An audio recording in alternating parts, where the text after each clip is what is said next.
I don't think people understand just how deep this rabbit hole goes. Everywhere you look, there are claims that Jesus is just a copy of older pagan gods, Horus, Mithra, Dionysus and more. Virgin births, miracles, 12 disciples, resurrections. Are these really borrowed stories, or is there something we're missing?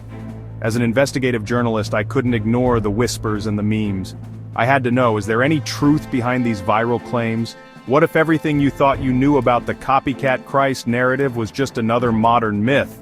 In this investigation, we'll pull back the curtain on the ancient gods so often compared to Jesus, Mithra, Dionysus, Osiris, and more. We'll confront the big questions: virgin birth, miracles, crucifixion, resurrection. Are these echoes or something else entirely? Most of what you've heard about these so-called copycat theories didn't come from ancient times, but from much later, pieced together by scholars centuries after the fact. So, was Jesus truly a copycat, or is there more to the story? Let's question everything you think you know.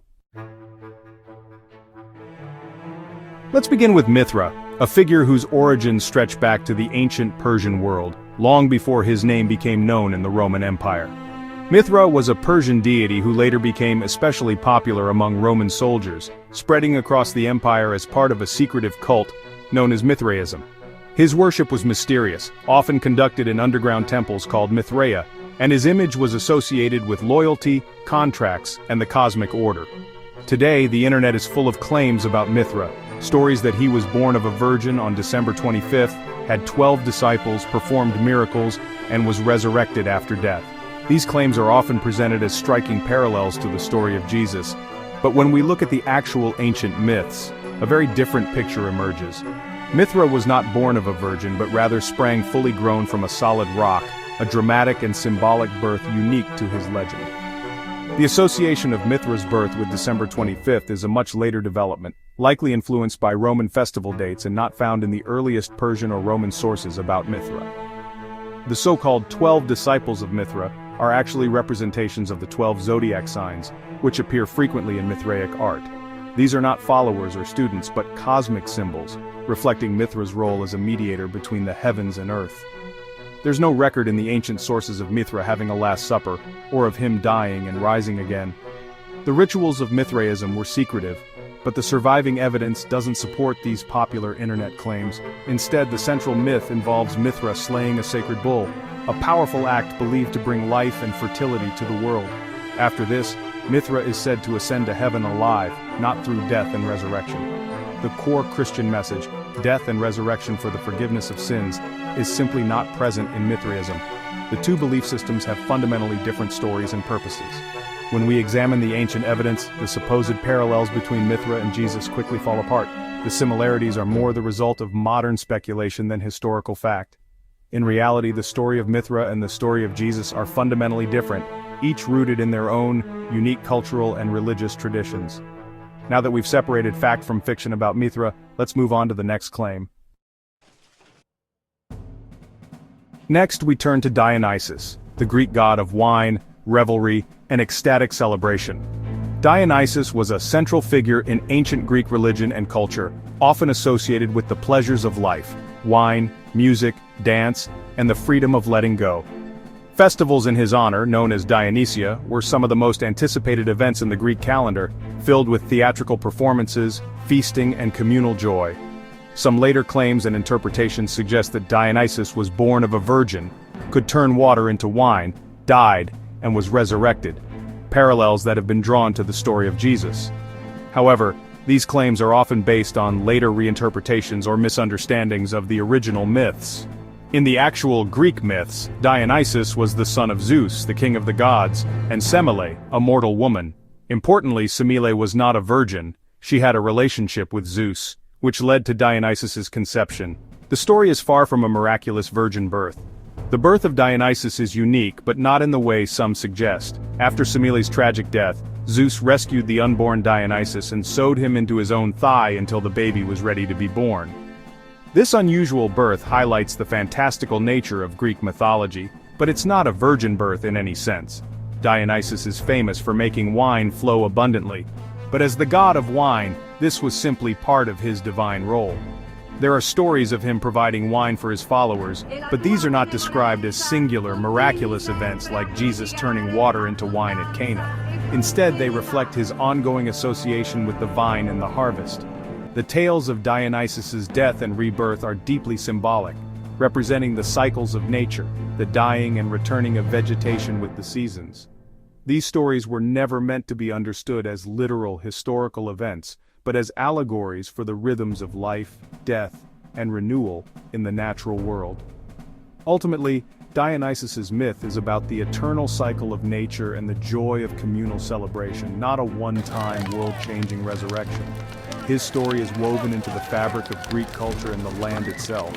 In contrast, the resurrection of Jesus is presented in Christian tradition as a unique historical event, one that is said to have changed the course of history and offered hope of eternal life. When we look closely, the supposed parallels between Dionysus and Jesus are mostly superficial. The details of their stories, their cultural context, and their meanings are fundamentally different and do not hold up under careful examination. Dionysus remains a mythological figure celebrated in art and story, while Jesus is presented in historical sources as a real person who lived in a specific time and place. Now let's journey from Greece to Egypt and explore the fascinating myths that emerged along the Nile. Now let's turn to Osiris, the legendary Egyptian god who is often cited as a blueprint for Jesus in popular discussions about ancient religions. Osiris is one of the most important deities in Egyptian mythology, revered for thousands of years as a symbol of death, rebirth, and the afterlife. His story is both dramatic and deeply influential, shaping Egyptian beliefs about what happens after we die. According to the myth, Osiris was betrayed by his own brother Set, who envied his power and popularity. Set murdered Osiris in a brutal act of treachery, dismembering his body and scattering the pieces across Egypt. This act of violence set the stage for one of the most famous resurrection stories in ancient mythology. Osiris's devoted wife Isis searched tirelessly for the scattered pieces of his body. Through her love and magical abilities, she managed to reassemble Osiris and briefly restore him to life. However, Osiris did not return to the world of the living in a physical, earthly sense. Instead, his revival was spiritual and symbolic. Rather than walking the earth again, Osiris became the king and judge of the underworld, ruling over the realm of the dead. He presided over the fate of souls, offering hope for a blessed afterlife to those deemed worthy. It's important to note that the Osiris myth contains no account of crucifixion, no empty tomb, and no bodily resurrection. Osiris's body remained in the underworld, and his story is not about returning to life in this world. The central message of Osiris's story is hope for the afterlife, a promise that death is not the end, but a passage to another existence. For ancient Egyptians, Osiris represented the possibility of eternal life, but not victory over death in the physical world. By contrast, the Gospels claim that Jesus was raised bodily from the dead and appeared to his followers in the flesh. This resurrection is presented as a real historical event, not a myth or allegory. The resurrection of Jesus is described as a unique once-for-all event that breaks the cycle of death, rather than repeating it. It is not just a spiritual metaphor, but a claim about something that happened in history. While Osiris's body remained in the underworld as a ruler among the dead, the tomb of Jesus was found empty, signifying a profound difference between the two stories. The contrast between Osiris and Jesus is not just in the details, but in the very nature of their claims about life, death, and what lies beyond. Osiris inspired hope for a blessed afterlife, but Jesus' story claims to conquer death itself, offering a new kind of hope, one rooted in the promise of resurrection and eternal life for all who believe. With Osiris's story in mind, let's briefly examine some other alleged parallels between Jesus and ancient gods and see how they compare. Other figures like Tammuz, Shiva, and Krishna are often mentioned as pagan Christs. Tammuz was a dying and rising god, but his story is a seasonal myth, not a historical event. There's no virgin birth, miracles, or salvation narrative for Tammuz. Shiva in Hinduism is not a dying and rising god at all. The comparison is baseless.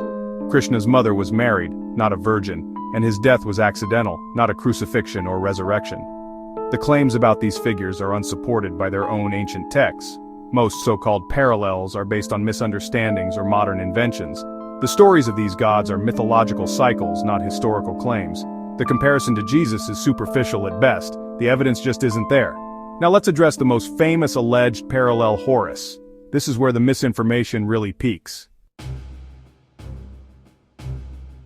Horus is often claimed to be the ultimate copycat Christ, born of a virgin visited by wise men, baptized, crucified, and resurrected. But the ancient Egyptian records tell a different story. Horus was conceived when Isis magically reassembled Osiris and drew out his essence, not a virgin birth. There's no mention of a star, wise men, or December 25th in Horus's story. Horus didn't have 12 disciples. At most, he had 4 followers or an unspecified group. The baptism of Horus was a generic purification ritual, not like John's baptism. There's no crucifixion. Crucifixion didn't exist in Egypt at the time. Horus never died and was not resurrected. He battled Set, lost and regained an eye, and became king. The dramatic claims about Horus are modern fabrications, not ancient facts. The supposed parallels collapse under real investigation. Let's clear up one more common misconception. December 25th. Many claim Jesus' December 25th birth date was stolen from pagan sun gods, but the Bible never gives a date for Jesus' birth. Early Christians didn't celebrate birthdays and only later chose December 25th, possibly for theological reasons. The Roman festival of Sol Invictus was established after Christianity was already spreading. Christians may have chosen the date to offer an alternative, but the connection is not as direct as critics claim. The date is a tradition, not a biblical command. The substance of the story matters more than the date. The December 25th argument doesn't prove Jesus is a copy of a sun god.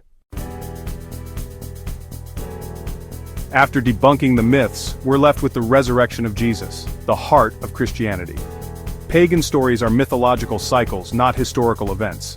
The New Testament presents Jesus' resurrection as a real event, witnessed by named individuals in specific places.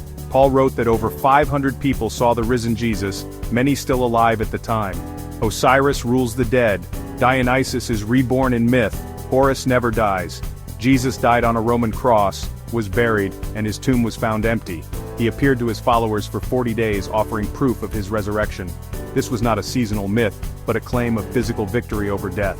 The disciples' transformation and willingness to die for their belief points to their conviction. The myths offer no explanation for the empty tomb or the rise of Christianity. The resurrection claim stands alone. We've seen that the copycat Christ claims fall apart under scrutiny. The story of Jesus is unique and grounded in history, not myth. The Gospels invite you to investigate for yourself. They were written while eyewitnesses were still alive. Don't just take my word for it. Check the sources, read the Gospels, and come to your own conclusions. Ask tough questions, examine the evidence, and see where it leads you. The truth can withstand scrutiny. The question of who Jesus is remains the most important one you'll ever face. The investigation is yours to continue. If you found this video helpful, please like, subscribe, and share it with others who might be interested.